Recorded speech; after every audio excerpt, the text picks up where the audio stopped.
এই যে মালচিংটা বেছানো হচ্ছে, মালচিং বেচাতে হলে এই মাথায় ঠিক এইভাবে টান টান করে আগে চাপা দিয়ে নিতে হবে। তো বন্ধুরা মাথায়টা একটু মাথায় বেশি করে মাটি দিতে হবে যাতে করে চলে না যায়। এদিকে দাও, ওখানে দাও, ওটা দা এখন না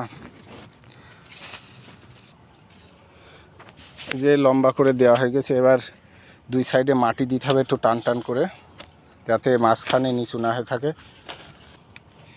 ঠিক এইভাবে দুই দিকে টান দিতে হবে যাতে করে মাঝখানে এরকম ডিপ টিপ না হয়ে থাকে। দুই দিকে এরকম সুন্দর ঢালু হবে যাতে করে জলটা পড়ে যায়। এরকম টান টান করে করতে হবে।